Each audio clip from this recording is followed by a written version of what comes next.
Mwasuze mutya bannayuganda mugamba mutya mwenna buli omu gyali kansubire nti muli bulungi.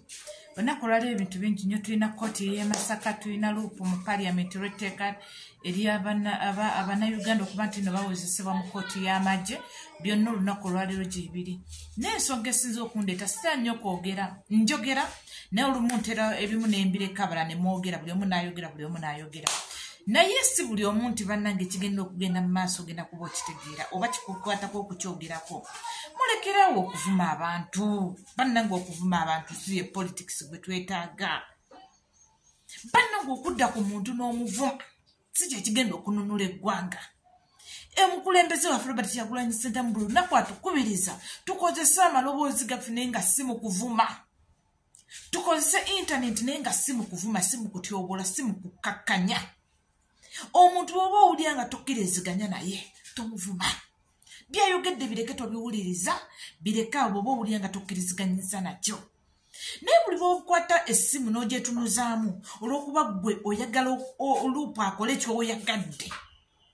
Si buli kimu nti kyemugenda okwogera kye kigenda okutambuzaawo entambula gye tugenda okutambuliramu. Obudde buno ebintu bye mulaga nti n'omukulembeze waffe bw'anaakira ku makya n'akwata obuyinza nga ye mukulembeze yatukulembera. Mugenda kumulagira nti kati kola kino, kati kola kino, kati kola kino, kati kola kino. Bannange obwo si bwe bukulembeze bwe twetaaga. Ebintu ebimu byetaaga mpapula nga si kwogera bwogezi nga amateeka kigalagira kye mulina okukola nga si kwogera bwogezi nga gwe ky'owulya mu bulamu bwo kikugira mu bwongo nti nno okwogera obwogezi kijja kumala oli akole kyenjagala. Nedda, mulimu amateeka bwe gatambula. Mu bufuzi bwaffe bwe tugenda okukwata omukulembeze nga atukulembedde tugenda kutambulira ku mateeka, tugenda kutambulira mu bwenkanya. Kati tujja kugamba bali muno batutulugunya nga ate ffe tuvuma. Yesu okutulugunya kubi nnyo okusinga okuvuma. Naye tusobola okuyisaawo eddoboozi nga tetuvumye. Osobola okulambulula ensonga zo bulungi nnyo munnange nno mwana wattu ne zitambula nga tovumye. Naye mukkakkanye ku luupu mumusize eddaala. Mukkakkanye ku luupu mumuvumye alinga yalidde ssente ne ssente empitirivu. Bannange ffenna tetugenda kutegeera kyekimu. Mbasaba busabe tetugenda kutegeera kyekimu. Luupu byakola omukulembeze yabimugamba. Luupu kyakola omukulembeze yakimugamba nti mukole bwe muti. Kakitegeeza bw'ovuma luupu oba ovumye omukulembeze waffe Robert Kyagulanyi Ssentamu. Bannange babloga beefudde babloga buli omu olw'okuba olina smartphone, olw'okuba osobola okwogera. Bannange nnafu zinnafu tukooye okuvuma. Bantu mwe muvuma. Bannange okuvuma kususse. Si kuba nti nno olina omumwe osobola okwogera. Naye tusobola okulambulula ensonga zino nga tetuvumye. Tusobola okuyisaawo ensonga zino nga tetusabudde. Kati obudde buno luupu afulumizza ababaka. Era tebatudde mu tteeka eryo erigenda fulumizibwa. Naye ate mwamaze omuvuma. Musooke mulinde mulabe ekintu kino kigenda kuggweerawa. Bw'aba agambye ababaka nti no tuddeyo mu paliamenti ffenna twanyiize naate nga tetumuvumye, nga tetumukakkanyiza. Ayina ensonga lwaki yagambye ababaka be tuddeyo tuwulirize ekintu kino lwaki kigenda tambula bwe kiti. Bannange mbasaba busabye bannayuganda, ffenna tetugenda kubeera babloga, ffenna tetugenda kubeera banalisisi, ffenna tetugenda kutegeera kyekimu. Tugoberere amateeka ngero omukulembeze bw'atugamba nti no tugoberere amateeka n'obwenkanya bwe tujja osobola okukwata obukulembeze ng'okuvuma tukutadde asaidire eri nga tusobola okulambula ensonga. Tutambudde n'omukulembeze ebbanga lyonna naye si buli omu gwayogera naye nti amwagala naye ate tamuddangako mu kamera n'amuvuma, tamuddangako mu kamera n'amuvuma, tamutyoboolangako. Naye mulekerawo okutyoboola abantu. Bw'oba owulira nga tokkiriziganyiza naye muleke tomutyoboola, tomukakkanya. Mukkakkanyiza nnyo abantu. Bane mukkakkanyiza luupu ne mumu nange bantu mmwe nze simanyi mu Uganda mpya bwe tugenda kubeera nga tetwagala obufuzi.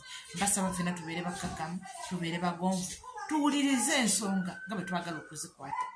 Mukama kuuma Kyagulanyi, Mukama kuuma kabaka waffe.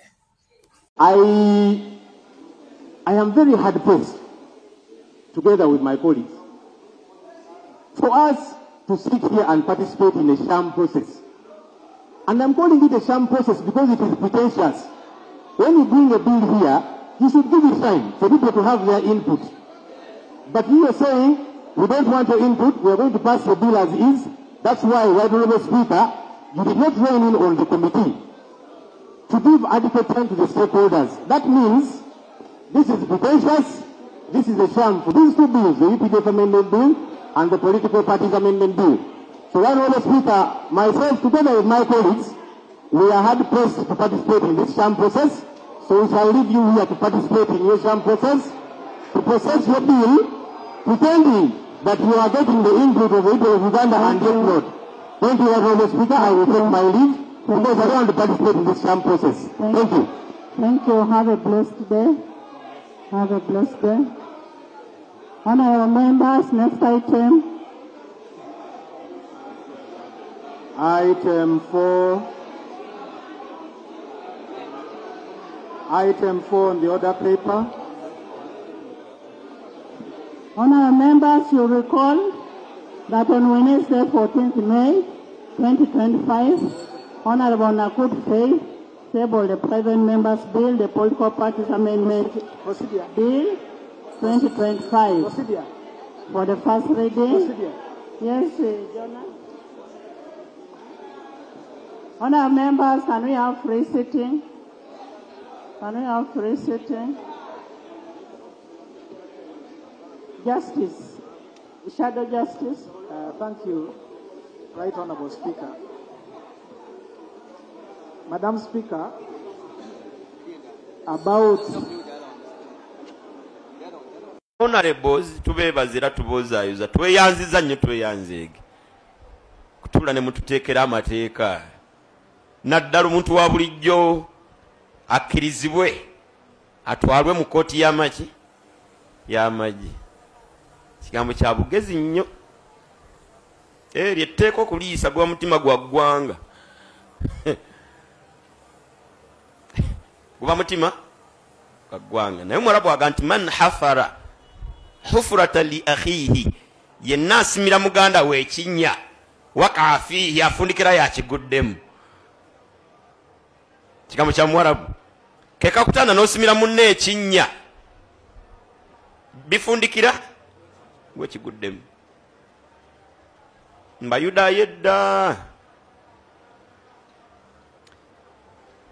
omwana yalwaza kitaawe emyaka musajja mukulu n'akonziba n'agongobala tafa mwana n'atendewalirwa ng'omwana enzizi z'edda mbayudaaya zaabanga zakusima wansi eyo nga mubaawo n'ekirobo kyammwe ekiriko omugwa nga kyosuulayo n'osika nvubuka bwe yasiriikirira nga alaba taata aganye okufa kyekiseera ng'amussa mu kigaali paka ku luzzi abaabinula ekigaali amuyiwemu taata nanga nti alindako katono nnyo mpayo eddakiika ogenda kunsula musikinako buzibu naye mpayo eddakiika nanga nti mutabani olumba olulaba olunnuma lwennyini lwe lwaluma kitange byonna byoyiseemu nange byennyini bye nayitamu ne jjajjaawo ekituufu nange natendewalirwanga bw'otendewaliddwa jjajjaawo ali mu luzzi muno jjajjaawo gwe njogerako namuyiwa muno kati mbadde nsaba tosibaamu binula mutabani ekigaali kyamulemerawo yavuga muzeeyi n'amuzeeka simanyi bino kye bitegeeza ne kkooti y'amagye teka baliise tewali buzibu aliite liite nga musajja mukulu erwa yagamba mutabani ntukola ki kati sulamu kkiriza tukomaawo nsaba llo w'ekitiibwa atuwa okutegeera ekigambo la ilaha illallah olutegeera nabbi lwe yakisomesaamu sallallahu alaihi wasallama era atuwa okitegeera olutegeera oli mu layini y'Ababubakari gye bakitegeeramu atukyusize endaba tukyusize empangaala ensaagi tulage nga nsi ereke kubeera kisooka kyaffe muzimu ku dduwa nga tuli mu kunuutu naddala mu Ramadani mulimu erimu ekigambo ekigamba nti wala tajali duniya akbara hammina Allah ow'ekitiibwa omutonzi waffe totufulira nsi kubeera kiwankirwa kyaffe kisooka. Togitufuulira kubeera kigendererwa kyaffe kisooka era ekisembayo. Leka tulowoozesa nti obuwanguzi bwaffe buli wano, Allah tukituwa. Njagala okwogera ku nsonga eno. Njagala okubuulirira CDF waffe Mwami Muhoozi Kainerugaba.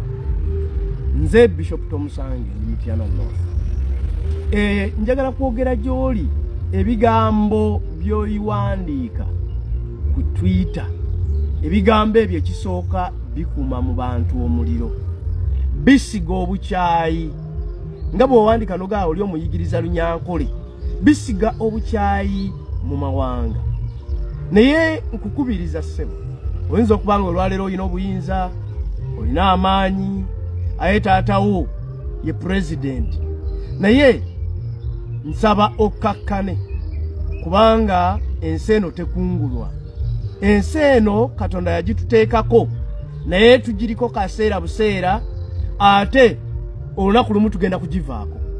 Naye kubirizaako olunaku lumu ogambe singa olwaleero lukya nga sinze CDF. Singa olwaleero lukya nga taata wange si ye president. Nga waliwo president omulala. Singa lukya nga mutabani wo gwe bakutte kubanga naawe olina abaana.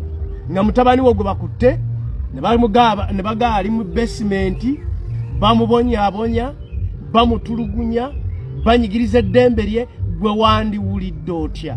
Nammwe mulina abaana mbasaba abaana b'abannammwe mubateekemu ekitiibwa. Bannayuganda mubateekemu ekitiibwa. Kubanga bannamuyuganda mubataddeemu kitiibwa olunaku lugenda kukya nga tokyali CDF nga ne muzeeyi takyali president. Naye nammwe mwagala abaana abatuta obuyinza babayise bwe batyo. Obote yabikola olunaku ne lukya nga si president. Amin yabikola olunaku ne lukya nga si president. Gaddafi olunaku. Nkubiriza bannaddiini bannange tuveeyo twogere ku bikyamu ebigenda mu maaso mu ggwanga lyaffe kubanga eddembe ly'obuntu lirinnyirirwa, abantu batulugunyizibwa, abantu bayigganyizibwa. Tusaba bannaddiini mwogere ku nsonga eno kubanga abantu bano bantu ba Katonda. Abantu ba Katonda tetwagala tulabe nga banyigirizibwa era nga batulugunyizibwa. Waakiri omuntu agambe lumu nti bannange ebyobufuzi oba ebyobululu biveewo. Naye bakkiriza wabeerewo eddembe ly'okuvuganya mu bibiina by'obufuzi era buli muntu nakkirizibwa okuba ow'eddembe mu kibiina kyavuganyizaamu. Naye ekiriwo olwaleero ab'ebibiina ebimu batulugunyizibwa abalala tebatulugunyizibwa. N'olwekyo tusaba bekikwatako tukwasisa amateeka eggwanga lyaffe litambule bulungi. Tetwagala kuddayo mu kuyiwa musaayi. Ebikolwa ebifaanana bwe biti bwe bineeyongera ojja kwekanga ng'abantu bazzeeyo mu kuyiwa omusaayi. Nga bwe kyali mu gy'ekinaana Obote yanyigiriza abantu, Amini n'anyigiriza abantu, naye Muzeeyi Museveni kyeyakola kwegenda mu nsiko okulwanisa ebikolwa ebyo. N'olwekyo tubasaba abakola ebikolwa ebifaanana ng'ebyo eby'okutulugunya abantu mubikomye bunnambiro. Ate n'abo abasibiddwa nga tebalina musango bateebwe bunnambiro awatali bukwakkulizo bwonna. Mwebale nnyo. Nze Bishop Tomusange okuva e Mityana North.